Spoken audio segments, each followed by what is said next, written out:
All right, big guest today. It's the legendary Ian Anderson of Jethro Tull. He's a very well-read and intelligent guy, and I guess I missed the mark on his spiritual beliefs because I didn't know the words he was saying, but I later did Google them, and he has some very interesting takes on that and a whole lot more. We're going to discuss the new album, recording the guitar solo for Aqualung, touring with Led Zeppelin, and how he deals with fans nowadays. So it's a short interview, but it's packed with great stuff, so enjoy it.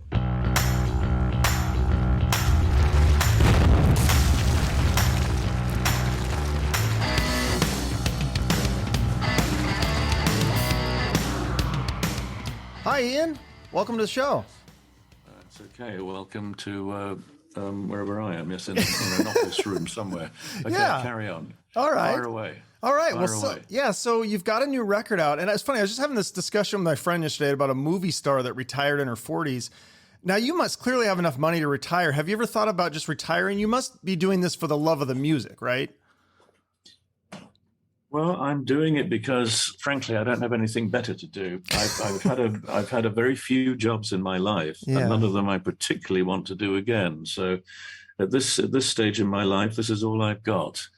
I had to give up thoughts of being a British Airways jet captain because I would have had to have retired 9 years ago. If I was the pilot of a Boeing 777 working for British Airways, then 65, it would have been, thank you and good night. Mm-hmm. If I was a professional tennis player, it probably would have been over, goodness me, probably 40 years ago. Right. Same as if I was a Formula One racing driver, if I was lots of things, life would have been finished by now. But luckily I chose to be a musician. So, we have that distinction of dying with our boots on, like John Wayne in a black and white cowboy western. We go on until, that shootout at the final outside the bar in main streets of some cowboy town. We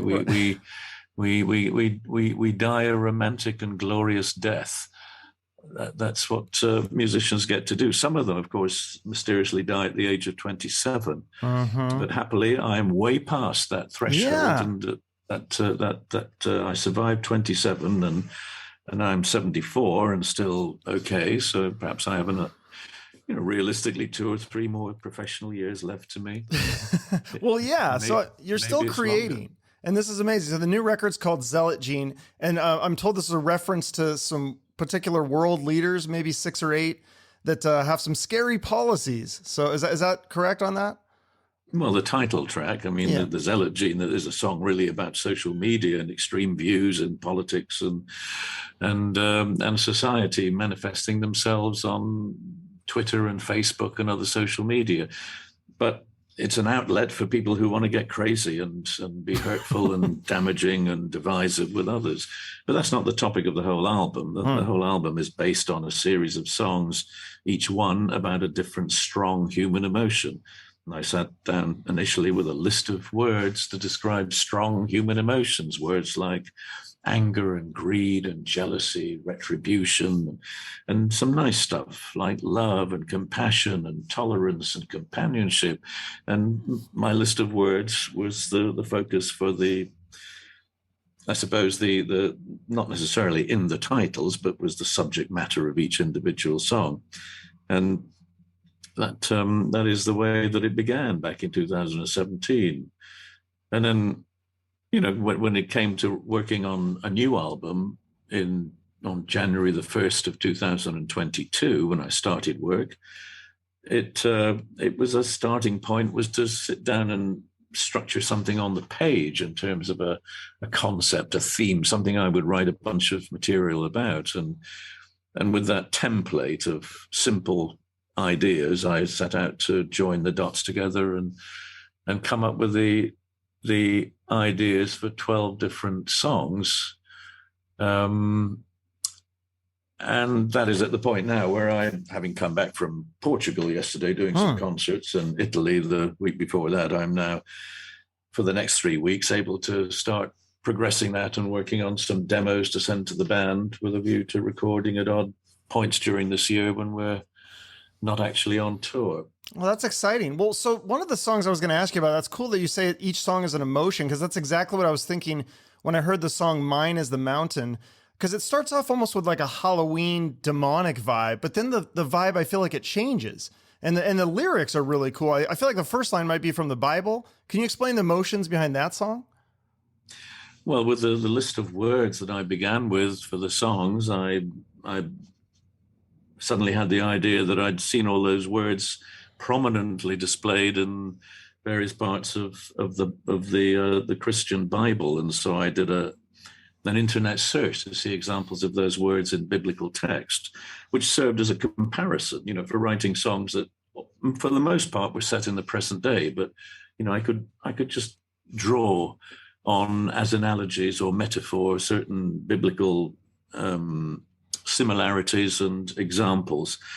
But perhaps the one song that is clearly set in a biblical context is Mine is the Mountain, and that is indeed a song sung from the viewpoint of the Christian God, or in fact the Jewish God.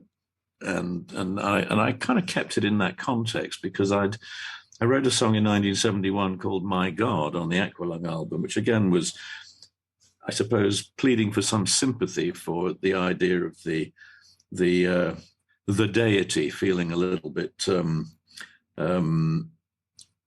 put upon, a little bit demanded of, and so those who follow the traditions of Christianity are used to the idea of prayer, of worship, the idea that we want something from our God. We want not to catch COVID, and we want to be healthy so that we can go with our buddies and watch the football game on Saturday. We're wanting something, and I don't really believe in an interventionist God. I think, quite an intensely spiritual person, and I have a huge esteem for Christianity, indeed for other religions too. But my own feeling is I don't believe in the idea of having to wish for things and in some way try to buy those things through the act of worship. And so I'm a little bit cynical about that, and I think I try and walk that narrow line between being disrespectful to religion and trying to point out that there are many things that we seem to accept and buy into in terms of our practice of religious worship, which are maybe just a little bit unrealistic and a bit presumptuous. So my idea of the Godhead, the spiritual oneness of humanity and everything that exists, is closer to the world of pantheism or perhaps deism, but not really in terms of the modern or the past form of Christian worship, which, as I say, I have huge respect for, but I don't practice it myself. And yet, the weird thing is, well, to some people, the weird thing is I spend many thousands of pounds a year doing fundraising concerts for the church and the cathedrals, not only in the UK, but elsewhere in Europe. It's something that I have an enormous sense of reverence for, is the places of worship, even though when I go in them and draw people into those places to participate in Christmas concerts as part of the Christian Christmas tradition, I am not doing it with a sense of prayer and worship in the way that perhaps some others might do. But I still think there's an enormous value of bringing people into that spiritual sense of being together, and the church and the cathedrals are a great place to do that. Where as soon as you walk through the doors, you hush your voice, you calm down, you enter into some kind of a spiritual communion with whatever it is. You may not know the name for it, you may not have a real consciousness about it, but it is something that I think manifests itself for the better. And so I encourage people to go to churches and cathedrals and sit quietly and contemplate their navels, whether they're Christian or Hindus or Jews or Muslims. All are welcome, and all are welcome at my Christmas concerts. And, so what would you call yourself then? An atheist or an agnostic, or? Well, I just told you what I call myself. A pantheist or a Okay. deist. Are Okay. those words you're familiar with? Because if they're not, I'm not. just Google them. Just Okay. Okay. Google them. I'll look that up. That's an interesting Pantheist one. and deist. No, I'm not Okay. an atheist. No, I'm someone who has a great spiritual belief, and I do have a huge belief in the idea of a oneness, which is what people call God. Okay. But it's just that my way of recognizing that and acknowledging it are not quite the ways of the Christian tradition. Right. No, that makes sense. That's a cool song. But the other one I was going to ask you about was Shoshana Sleeping, because it's a cool riff and you play the riff on guitar and flute. So when you write a song like that, do you write it on the guitar or the flute? Do you always write the same way, or do you write it on different instruments? Because you play, obviously, several instruments. Well, I think that particular song, I was playing the guitar when I decided the chords and the riff, but it varies from song to song. Sometimes things come up as a flute line, and a flute plays, it's a monophonic instrument. It can't play chords or two notes at the same time. It is simply one note. So it's a little ambiguous when it comes to the harmonic implications of what you play, but that can be quite fun when you come up with something that sounds nice as a melody or as a riff. And then you have to work out what's going to go with this, harmonically speaking, where do I go? What other notes will work with that? So it's a combination really of working, sometimes writing things with a guitar, sometimes writing things that begin with a melody or even begin with the lyrics. And then I have to try and find the melody that works with those lyrics, which is not usually too hard. Mm-hmm. Because writing lyrics, when you write some words, they have rhythm, they have cadence in the way that you speak them. They're not all on the same level like that. They rise and fall as human speech does. And that is the beginning of melody. You have a sense that something will rise and fall in the way that you enunciate those words. And if you write verse, it has rhythm, it has a meter, which implies, again, tempo, and it implies something which you can ultimately reduce to a drum pattern, if you want to put it in those terms. So, the act of writing the words first, sometimes the melody comes quite quickly afterwards. The worst thing is trying to write words having written the detail of a melody and chords and recorded perhaps a backing track, and then thinking, what's this song going to be about? It's too late. The train has already left the station, and whatever you do trying to catch up will be a somewhat difficult experience and a feeling of perhaps it being a rather artificial one, because it doesn't flow in the organic way that you do when you try to come up with a title, words and music kind of all at the same time. That's the nice way to work as a writer. So, and you're writing and producing, and even I was reading the comments on Aqualung on YouTube last night, and they said that people were saying that's one of the best guitar solos of all time. Now, clearly you're not writing the guitar solo, but when you're producing, how do you get the guitar solo in? Do you give Martin or whoever the new guitar player is, do you give them a time limit, or do you tell them an emotion, the song is about this, or do you just say, go off and do whatever you want to do? Well, when the song was written, it was written and arranged in a very specific way. So by the time Martin came to play his guitar solo, there were a set number of bars that he had to fill in. And he had a completely free hand as to what he played in that improvised solo. And I remember vividly recording that, because I was sitting in the control room and Martin was just getting ready to do the take of that performance. And we were just about to run the tape. And behind me, I was aware that somebody had entered into the control room, and it was Jimmy Page of Led Zeppelin. And the tape started rolling, and Martin was just waiting for that cue to play his guitar solo. And when he saw Jimmy Page standing behind me, and Martin actually played that guitar solo with Jimmy Page watching him, going, "Yeah, come on, Martin." Yeah, he said. I think he said live. He had to do the take, because if he didn't get it in one or two takes, he's like, it might have been a flute solo then. Because well, that's it. Yeah. So a lot of that, sometimes pressure can be a good thing in that way.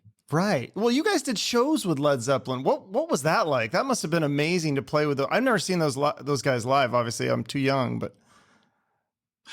Well, it was always an illustrative experience working with other great musicians and different acts over different periods of time. But I think in they were a year ahead of us in their experience of performing in the USA. So they were already pretty big when we were their opening act. And, I certainly learned some things about performance and the dynamics of Led Zeppelin, which were very strong, very profound in the way that they played.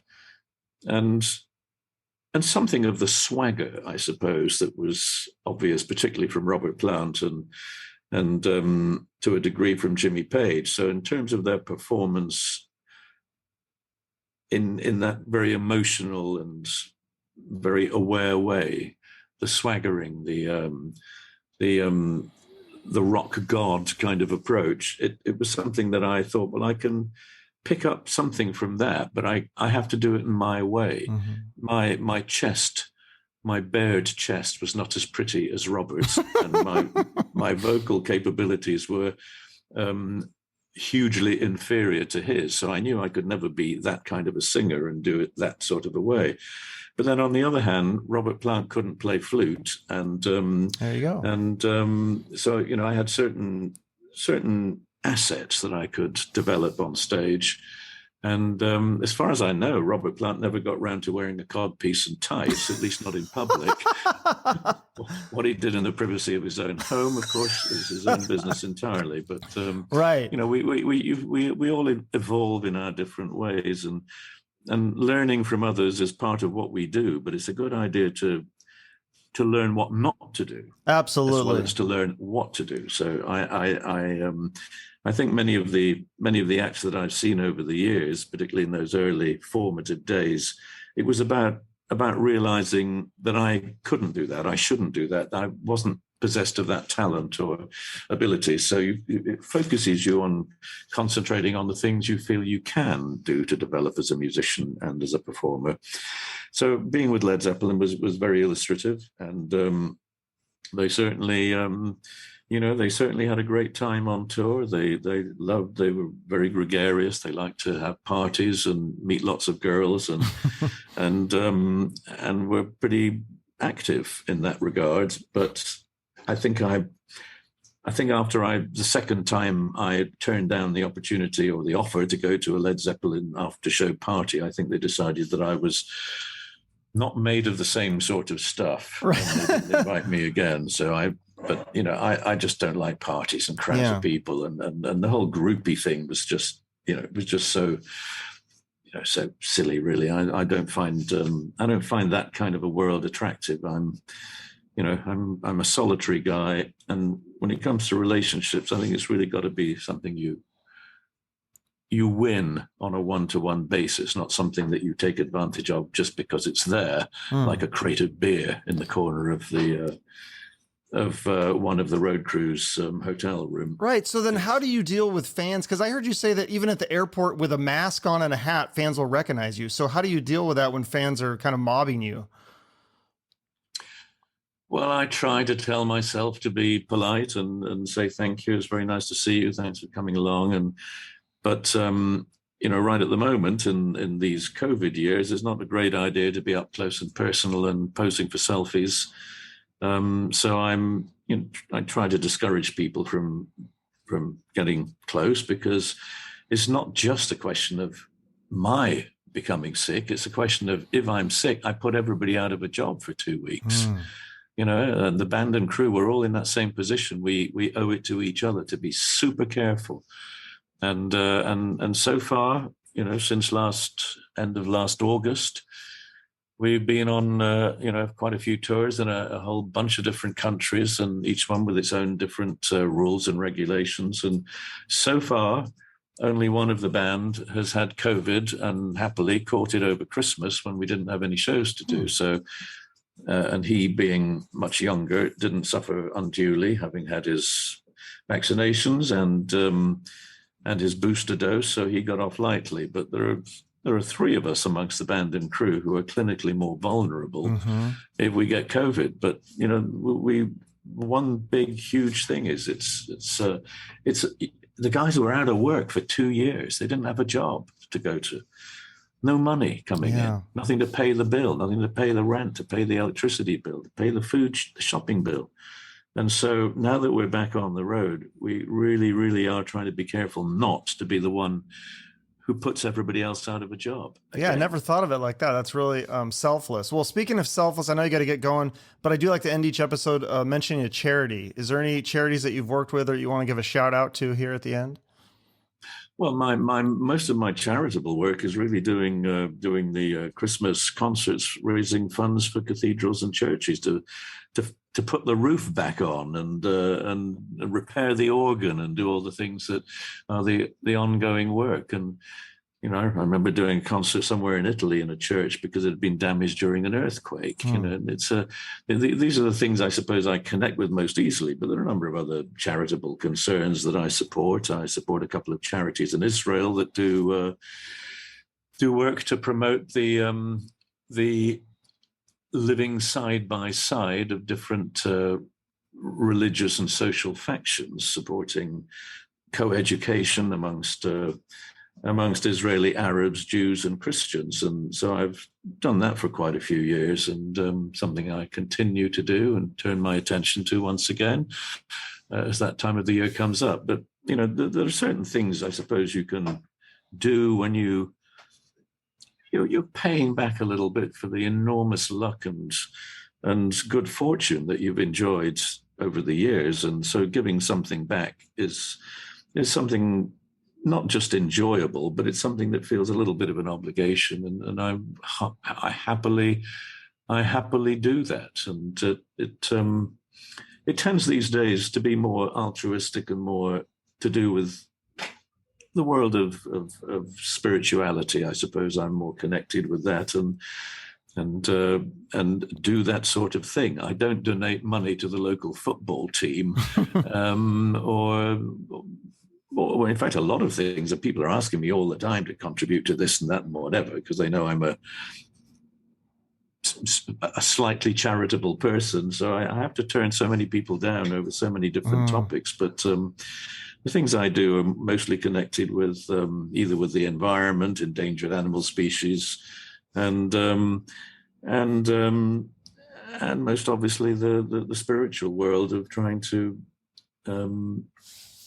do what I can to continue with the value that I think all of us can derive satisfaction and pleasure and something very tangible from that rather exotic and hard to pin down spiritual world, especially in these increasingly materialistic and eclectic days where we are sidetracked so easily by a lot of other topics and interests. But the fundamental thing of, you know, friends, family, and the spiritual reality of belief or non-belief. These are the things that, you know, I suppose occupy my more charitable urges from time to time.